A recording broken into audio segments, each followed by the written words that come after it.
«¡Mamá!», susurró la niña pobre a la millonaria, y el mundo se detuvo.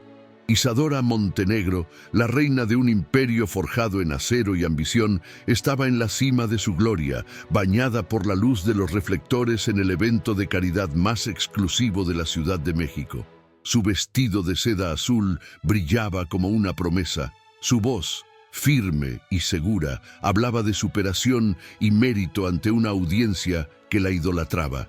Pero entonces, desde las sombras de ese lujo insultante, una figura diminuta, con la ropa rota y la cara manchada de tierra, burló la muralla de seguridad. La pequeña se paró frente al podio, sus ojos enormes fijos en la mujer inalcanzable, y su pregunta, apenas un soplo de aire, fue amplificada por el micrófono, resonando como un trueno en el silencio sepulcral del gran salón. El discurso murió en los labios de Isadora. El tiempo mismo se congeló. El rostro de Isadora se convirtió en una máscara de mármol. El aplomo que la caracterizaba, esa frialdad que intimidaba a sus rivales, se hizo añicos en un instante. En los ojos de esa niña, en la forma de su boca y en la curva de su nariz, vio el fantasma de un hombre que había jurado borrar de su memoria un amor de juventud enterrado bajo 20 años de éxito y negación. El salón, antes lleno de murmullos de admiración, ahora era un vacío expectante. Cada mirada estaba clavada en ella, esperando una respuesta, una explicación. ¿Quién era esa niña? ¿Y por qué su presencia tenía el poder de desmoronar a la mujer que parecía tenerlo todo? El imperio de Isadora Montenegro, valuado en billones, de repente parecía increíblemente frágil, sostenido por un hilo que estaba a punto de romperse frente a todos. El caos estalló en susurros y flashes de cámaras que buscaban capturar la primera grieta en la armadura de la empresaria. Los guardias, finalmente reaccionando, se movieron para tomar a la niña, pero Isadora levantó una mano, un gesto casi imperceptible que los detuvo en seco. Su mente, usualmente una calculadora precisa, era un torbellino de pánico. El pasado que con tanto esmero había sepultado estaba ahí, de pie, mirándola con una inocencia devastadora. ¿Podría una mentira sostenida por décadas sobrevivir a la verdad en los ojos de una niña? Lo que estás a punto de ver es cómo un imperio construido sobre el olvido se enfrenta a su prueba final. Si quieres descubrir hasta dónde es capaz de llegar una persona para proteger sus secretos, suscríbete a nuestro canal y acompáñanos en esta historia hasta el final. Apenas 5 minutos después, tras bambalinas, la imagen pública de Isadora Montenegro se recompuso con una velocidad escalofriante. Con voz gélida, ordenó a su equipo de relaciones públicas: contengan esto, niéguenlo todo. Clasifíquenlo como un lamentable incidente, una niña confundida y usada por alguien. No quiero ni una sola nota de prensa que dude de mi versión. Parecía la misma leona de siempre, implacable y en control. Sin embargo, en cuanto la puerta de su limusina blindada se cerró, aislándola del mundo, la fachada se derrumbó por completo. Isadora se deshizo de sus zapatillas de diseñador. Se llevó las manos a la cabeza y un sollozo seco, un sonido que no había emitido en 20 años, escapó de su garganta. El rostro de la niña, tan dolorosamente familiar, se repetía en su mente como una condena. El fantasma no estaba en el salón. El fantasma vivía dentro de ella y acababa de despertar.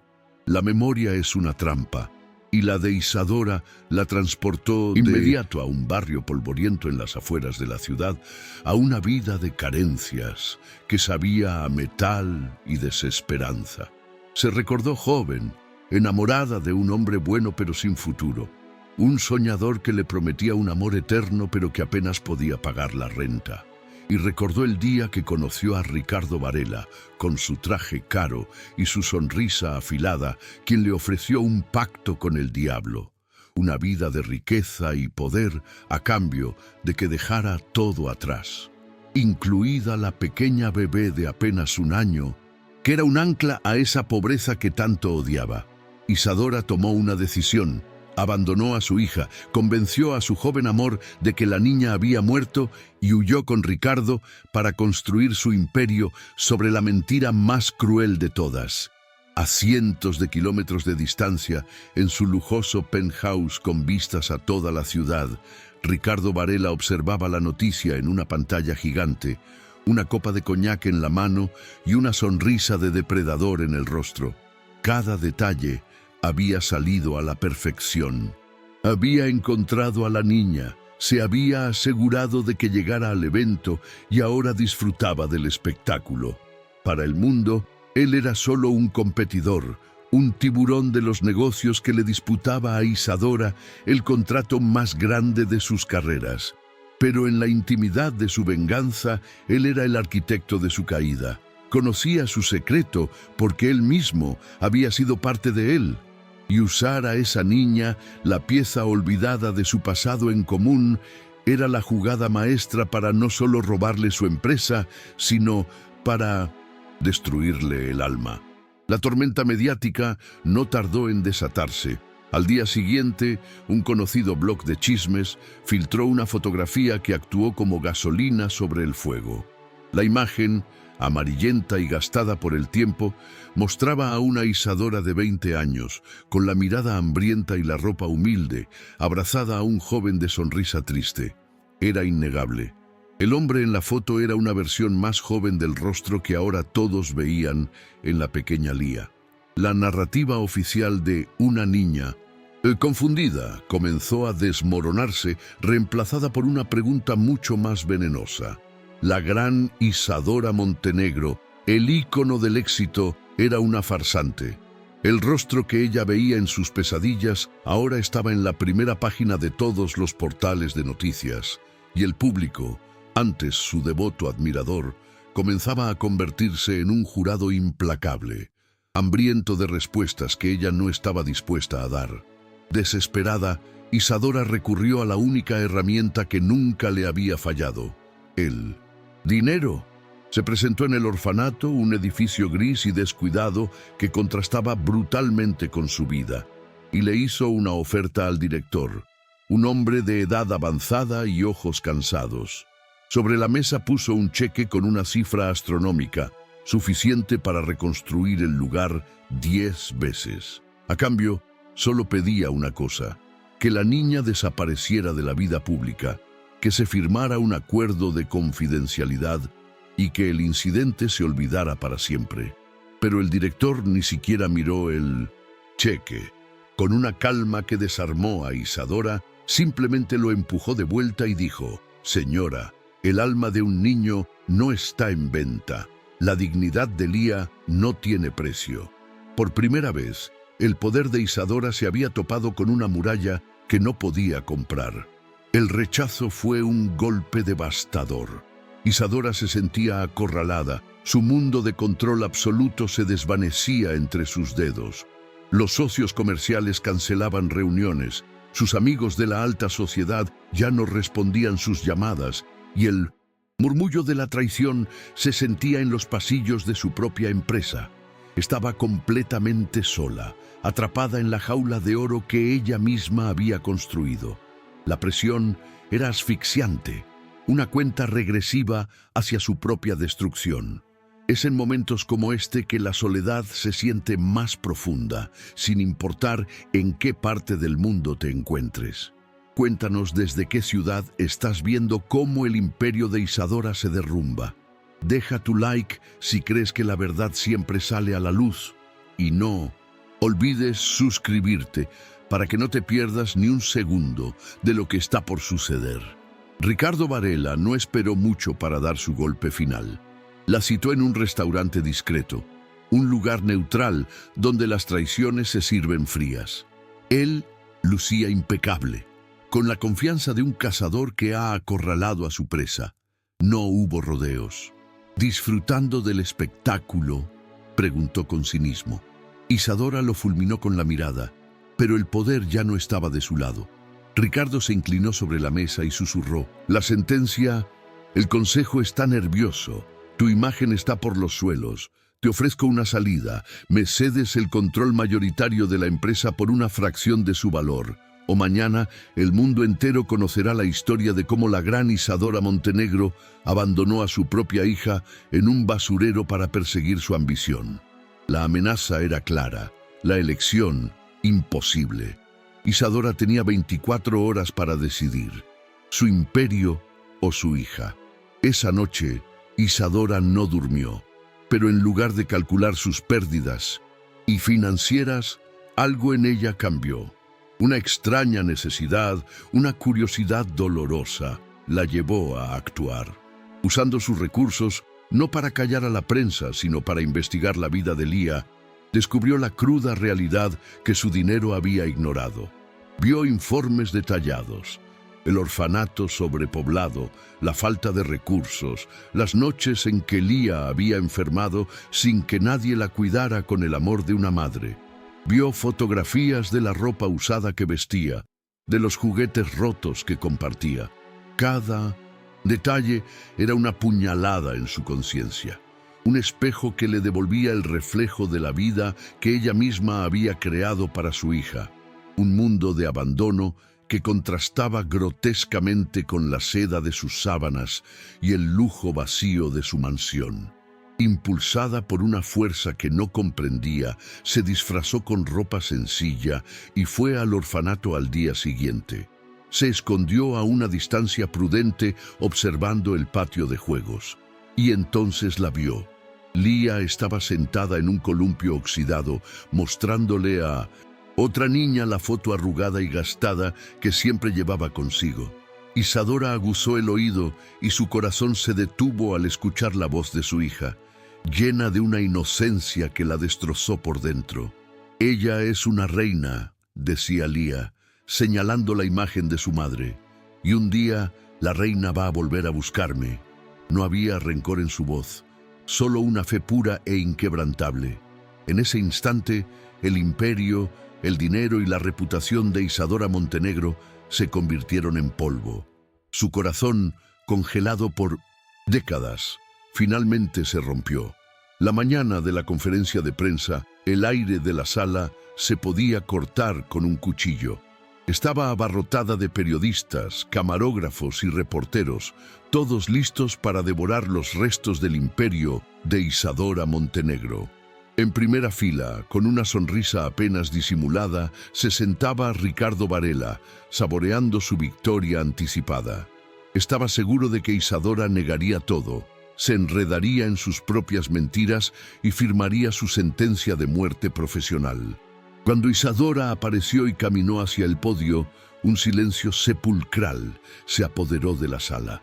Su rostro no mostraba pánico, sino una extraña serenidad, la calma de alguien que ya lo ha perdido todo y por lo tanto ya no tiene nada que temer. Las cámaras se enfocaron, esperando la última mentira de una reina caída, el último intento desesperado por salvar su trono. Isadora se aferró al podio, sus nudillos blancos por la presión. Respiró hondo, miró directamente a las cámaras y luego a los ojos de Ricardo y comenzó a hablar. Su voz, aunque temblorosa al principio, se llenó de una fuerza inquebrantable. «Durante los últimos días han escuchado una historia sobre mí», dijo, «pero la verdad es aún más dura». Y entonces lo confesó todo, sin excusas ni justificaciones. Narró la historia de una joven muerta de hambre y ahogada en ambición, que tomó la decisión más inhumana de todas, por miedo a la pobreza. Habló de su hija, a quien había abandonado, y del vacío que ningún éxito empresarial había podido llenar jamás. No pidió perdón ni compasión, simplemente expuso su verdad, su fracaso, su alma desnuda ante el mundo que la había juzgado sin conocerla. Mientras su confesión dejaba a la audiencia en un silencio atónito, las puertas dobles del salón se abrieron. Uno de sus guardias de seguridad, el mismo que había intentado sacar a Lía del evento de caridad, entró con la niña de la mano. La pequeña miraba a su alrededor, asustada por las luces y el murmullo colectivo. La voz de Isadora se quebró. Dejó el micrófono, bajó del escenario y caminó lentamente hacia su hija, ignorando los flashes que estallaban a su alrededor. Se arrodilló en el suelo, poniendo sus ojos a la altura de los de Lía por primera vez. Las lágrimas que había contenido por 20 años finalmente corrieron por sus mejillas mientras susurraba las palabras que sellarían su destino. Tú no me llamaste mamá, pero yo lo soy y he vuelto por ti.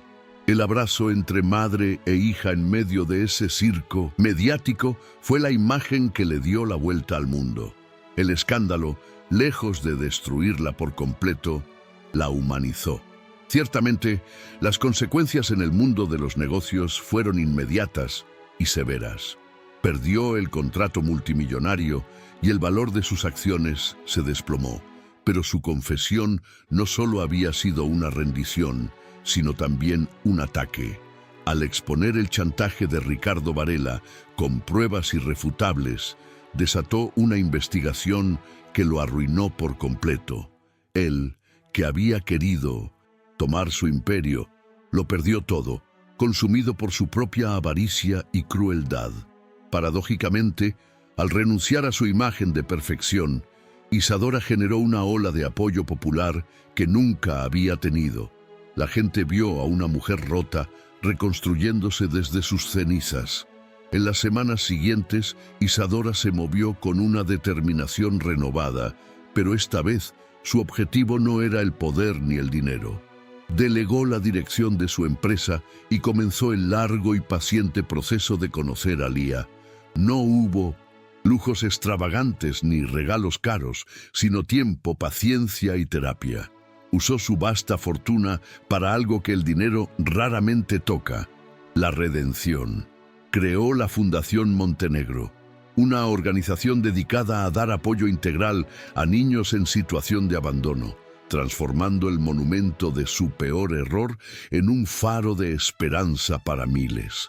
Decidió que su legado no sería el de una empresaria implacable, sino el de una madre que regresó del abismo para reparar lo que un día rompió, usando su poder para proteger a los que, como su hija, habían sido olvidados. Meses después, lejos de los rascacielos y las salas de juntas, una escena muy diferente tenía lugar. En un parque público, bañado por el sol de la tarde, Isadora Montenegro, vestida con unos simples jeans, empujaba a Lía en un columpio. La risa de la niña resonaba en el aire, un sonido más valioso que cualquier cifra en la bolsa de valores. Ya no eran la millonaria y la niña pobre, eran simplemente una madre y una hija, construyendo un futuro sobre las ruinas de un pasado doloroso.